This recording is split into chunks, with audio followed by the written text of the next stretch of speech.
So hi friends, I hope you all are doing well. I welcome you all on my channel Study Cafe. So friends, कल एक supreme court की बहुत important judgement आई है on inverted duty structure.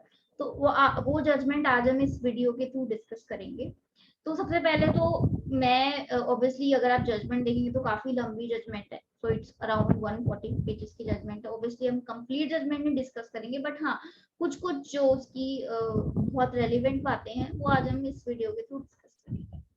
सबसे पहले तो अगर आप देखेंगे तो जो जजमेंट आई है that was a you know impending issue between union of India and BKC footwear, जिसको लेके वो जजमेंट आई। तो अब हुआ क्या यहाँ पे, सबसे पहले तो इन्वर्टेड ड्यूटी स्ट्रक्चर का मतलब समझते हैं।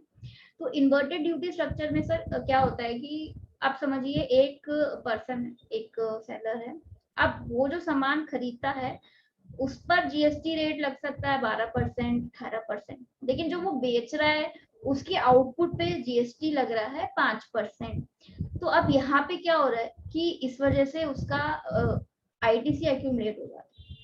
तो यहाँ पे हमारे जीएसटी लॉ ने हमें एक राहत दे दी कि जो आपका इन्वर्टेड ड्यूटी स्ट्रक्चर में आईटीसी एक्यूमुलेट हो रहा है आप उसका रिफंड ले लीजिए। ये तो थी बेसिक सी बात अबाउट इन्वर्टेड ड्यूटी स्ट्रक्चर। अब देखते हैं इशू क्या था जिसपे ये जजमेंट आई। इशू ये था कि सबसे पहले तो इन्वर्टेड ड्यूटी स्ट्रक्चर में जो आईटीसी है उसको कैलकुलेट करने का फॉर्मूला है, ठीक है। ऑब्वियसली एक्ट में जो है वो प्रोविजंस लिखे जाते हैं, लेकिन उस काम को करना कैसे है वो बात जो है रूल्स में बताया, जो प्रोसीजर है वो रूल्स में बताया जाता है। तो अब यहाँ पे रिफंड कैलकुलेट करने का जो प्रोसीजर है वो रूल ने बताया। रूल वाज 89 सब। तो रूल ने बताया आपको रिफंड कैसे कैलकुलेट करना है।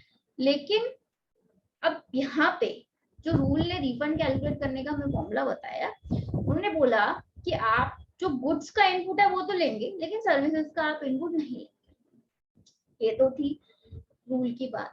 अब हुआ क्या, इस पर गुजरात हाई कोर्ट की जजमेंट जो आई, जो कि बीकेसी फुटवेयर के केस में आई, उन्होंने बोला कि भैया आपको ये जो रूल है ये गलत है, दिस इज अल्ट्रा वायरस, और आपको आइडियली सर्विसेज पे भी रिफंड मिलना चाहिए, सर्विसेज के इनपुट का भी रिफंड मिलना चाहिए।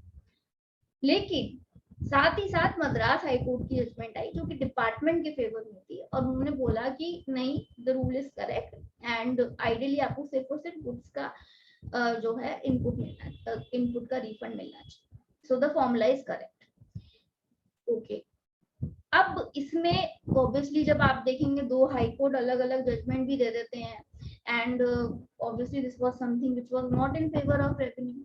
तो यहाँ पे ये काफी टाइम से इम्पेंडिंग इशू चल रहा था, जिसपे फाइनली सुप्रीम कोर्ट ने एक पूर्ण विराम लगा दिया।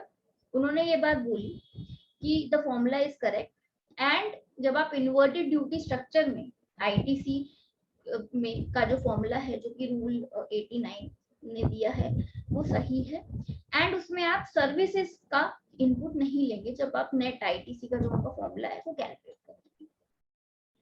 ये बात तो थी जो कि सुप्रीम कोर्ट ने बोली, लेकिन साथ ही साथ सुप्रीम कोर्ट ने कुछ और चीजें भी बोली। तो उसमें से एक बात जो मुझे बहुत सही लगी कोर्ट की, अगर आप देखेंगे तो उन्होंने ये बात बोली कि ऐसा हो सकता है, क्योंकि एक ये भी तर्क रखा था हमारे जो एसएससी है उसके लॉयर ने कि भैया आपका जो ये फॉर्मूला है दिस इज फंडामेंटली रॉन्ग। कहीं ना कहीं ये नाइंसाफी हो रही है कि आप गुड्स का दे रहे हैं लेकिन आप सर्विसेज का नहीं दे रहे, क्योंकि देखा जाए तो that is also my input. तो कोर्ट ने ये बात बोली कि मैं जो लेजिस्लेचर में लिखा है उस बात पे कमेंट करूंगा, I don't have any right कि मैं फंडामेंटली देखूं कि वो चीज सही है या गलत है। तो एक ये चीज मुझे बड़ी इंटरेस्टिंग लगी। और दूसरी चीज जो कि हम अक्सर करते हैं, जो कि मैं अपने क्लाइंट्स को भी बोलती हूँ इसलिए, कि अगर कोई चीज ऐसी है जिसके ऊपर कंट्रोवर्सी है, ठीक है, या कोई चीज ऐसी है जिसमें आपको कंफ्यूजन है, या फिर अगर आप की एग्जामिशन के लिए अगर हम बात करते हैं, तो हमेशा जो स्ट्रिक्ट वाला जैसे दो रास्ते हैं एक काम करने के, तो चलो जो स्ट्रिक्ट वाला मेथड है वो हमेशा चूज कीजिए। इनफैक्ट एग्जामिशंस के लिए भी हमेशा when you are very clear तब आप उस चीज को लीजिए। Otherwise if you are not clear don't avail the examination. उसी तरह से अगर कोई बेनिफिट भी होता है तो उसके लिए भी if you are very clear that you are eligible for that benefit तभी आप उस बेनिफिट को अवेल कीजिए, अदरवाइज मत लीजिए। अब आइडियली हुआ क्या, क्योंकि बहुत सारे लोगों की इस पे आस लगी हुई थी। ऑब्वियसली अगर यहाँ पे देखा जाए, अगर सुप्रीम कोर्ट जो है फेवर में डिसीजन ले लेगा, that would have been a great thing. But यहाँ पे सुप्रीम कोर्ट ने जो डिसीजन लिया, ऑल्दो अगेंस्ट में लिया, लेकिन उन्होंने अपनी जजमेंट में एक बात और बोली। उन्होंने बोला कि जीएसटी काउंसिल को यहाँ देखना चाहिए कि because this is something which is fundamentally wrong and GST council should suggest कि ये जो फॉर्मूला है इसको मॉडिफाई करा जाए।